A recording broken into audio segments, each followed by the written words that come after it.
Hi all, and welcome back to the neighborhood. Today, we have an update of sorts in the form of the Aria Snow Edition.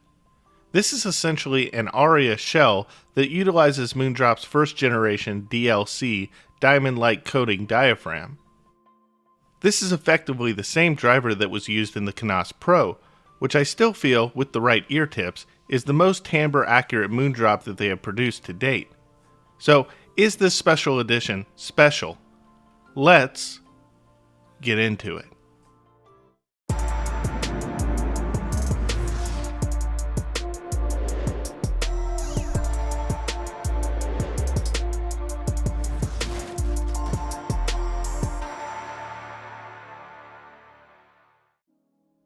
Aside from each variant having a different driver, compared to the original Aria, there are a few notable differences in terms of the build. The shell is effectively the same, but instead of a black paint job, Moondrop elected to go with a silver colorway with what appears to be a laser-etched design on the faceplate. The included case and cable are also somewhat different. The case here is made of the same patent leather material, but sports a white colorway with Snow Edition branding on the top and the bottom in gold. The Snow Edition also comes with the same plastic sheathed, silver-plated, oxygen-free copper cable that the S.S.R comes with, rather than the black cloth-covered woven cable that comes with the original Aria. And I know a lot of people really like the S.S.R cable, but for a special edition IEM, I would have preferred them to go with something like the Starfield or Stardust cable, as I find it to be of a nicer quality, and I think it matches the silver and blue motif of the rest of the packaging quite nicely. The Snow Edition also comes with two sets of ear tips, a set of traditional black silicone ear tips as came with the original Aria, and an additional set of Moondrop's new spring ear tips. Again, I know others really like these, but the material and or the shape irritates my ear canals after a few minutes of listening, so I'm not the biggest fan of these myself. Furthermore, I think the Aria Snow Edition clearly sounds best with the traditional black silicones, as its presentation is not nearly as tight and a bit overly warmed over in my opinion with the spring ear tips, but your preference may vary. I'm going to review these with the stock silicones in mind, as I'm not sure I would recommend these over the other top performers at around $100 with the spring ear tips installed, and I might just do that with the other tips affixed. Regarding the sound, these are like a breath of fresh air, snowy air, if you will. With the stock black silicones, the presentation is relatively tight and somewhat a lively one. This includes the bass, which is taut and steps out of the way of other sonics. It relies more on its mid-bass than its sub-bass, and there is a notable roll-off in the sub-bass here compared to other Moondrops of the past in a similar build style. This is a welcome change, and it shows that Moondrop is committed to an audiophile sound rather than a consumer-based one. The mid-range is energetic and active without getting shouty or assaultive. Audiophiles who seek vocals as a priority will likely be drawn to this one, as vocals are always distinctive for both males and females alike, without becoming so far forward that they sound artificial.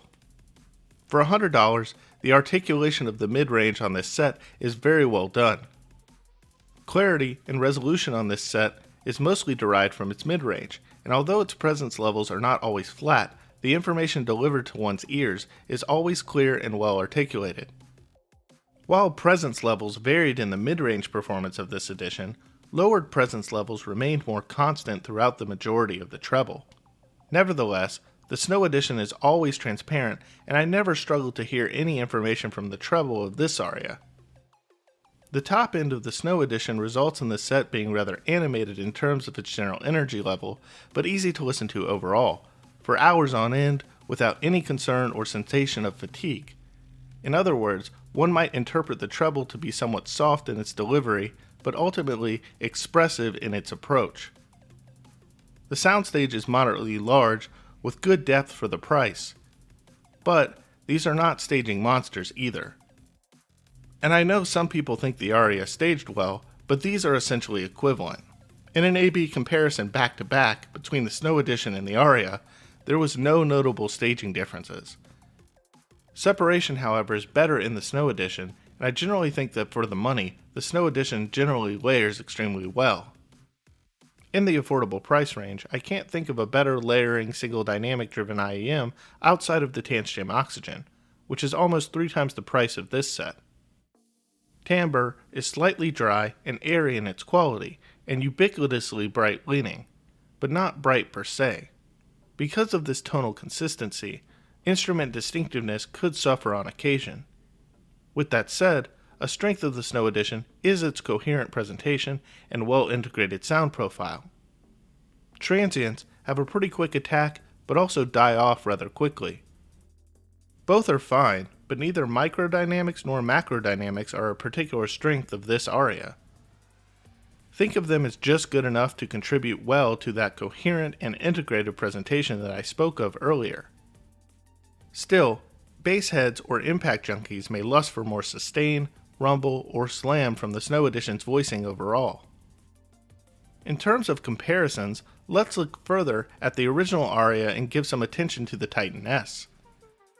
The original aria may have better low-end extension and more intensity to its treble, but it isn't as transparent, doesn't layer nearly as well, and overall comes across as more mellow or relaxed to the ear than the Aria Snow Edition does. I'd also give the general resolution edge to the Snow Edition. Furthermore, the original aria has some additional harshness to it that the Snow Edition lacks, and the original aria is generally muddier and more confusing in its sound signature compared to the Snow Edition. When it comes to technical performance, if one is evaluating the differences between the original aria and the Snow Edition by using their ears and not looking at a graph, with the black silicone ear tips installed, the Snow Edition is obviously the better technical performer, and as such, technically superior to the original aria in most ways. For example, microdynamics and vocals are much better on the Snow Edition. So for those that own the original aria, I'd say that as long as you can tolerate the tuning differences, the Snow Edition is a welcome addition from Moondrop and most definitely an upgrade from the original. But before we wrap things up, let's compare the newcomer to one of the other best in-ear monitors under $100, the Titan S. What you get over the Aria Snow Edition with the Titan S is an increased flexibility to tune the IEM, as its included tips really do alter the sound and do so in pleasurable ways based upon the listener's preferences. You also get an open back design, even if they don't really sound that open. But there will be specific situations where this is beneficial, like listening to your music at your desk, or a drawback like jamming out on your commute. But aside from the obvious build differences and their impact, the Titan S also produces notable differences in sound as well. There is a bit more liquidity to the Titan S's presentation overall, and a better low-end extension as well. Mid-range performance feels more solid in the Aria Snow, however, but transients, note weight, and decay are better executed on the Titan S. Characterologically, I'd summarize the differences by noting that the Aria Snow feels more analytical, while the Titan S appears more musical to the ear. While I personally tend to gravitate towards the Snow Edition sound, an audiophile's preferences is likely to come into play when picking between the two, as both are excellent sets. But what about the original Knowles Pro, you say? Don't you have one of those over there at InToIt Review Studios? Why yes. Yes I do. So let's compare that one too. After all, they do share the same generation of DLC driver, don't they? Well, let me go ahead and say off the bat that this is kind of an unfair comparison. While I can tell that the Snow Edition inherited the same driver, the Knowles Pro is just simply fine-tuned a bit more. The biggest difference between the two sets is that the Knowles Pro stage is wider and images more naturally within its stage, with greater depth and dimension. There's also a greater emphasis and extension at both ends. Furthermore, with triple-in foam ear tips, the timbre of the Knowles Pro is just about perfect, and transients, microdynamics, and macrodynamics are better emphasized. Peripheral detailing is also more on point than in the Snow Edition, where peripheral sounds can get a little bit large and overpronounced in comparison. The resolution and detail of the Knowles Pro is just a step above the Aria Snow Edition as well. Still, the Aria Snow excels with its layering, vocal ability, and separates sonics a bit better than the Knowles Pro at times, so it's not a landslide victory for the Knowles Pro either. However, as the Knowles Pro has been discontinued for a while now, The Aria Snow is your best bet to see what this driver can do, as it is a good one. Nevertheless, I ultimately believe that the original shell design of the Knowles Pro was just a bit more well suited to this single dynamic DLC driver compared to the Aria's housing, but I'm sure there will be fans of each. So to wrap things up, the Aria Snow Edition is a well-controlled single dynamic making use of some old but still viable technology.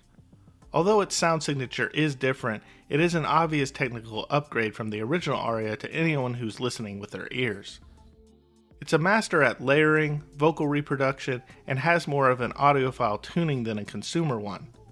The Aria Snow may be my personal favorite under $100 right now, and it at least keeps up with other standout IEMs in the price range, such as the Titan S, 10 Hi-Fi T3 Plus, and some of my other favorites. But before you go, make sure to hit that subscribe button to show your appreciation for this channel and its commitment to bringing you the most accurate and detailed reviews here on YouTube. Also, smash that like button if you liked the video, and consider leaving a comment to interact with yours truly. You can also follow the channel at all its other access locations on Instagram, Twitter, www.intoitreviews.com, Discord, or Patreon. And with that, I'm out for now.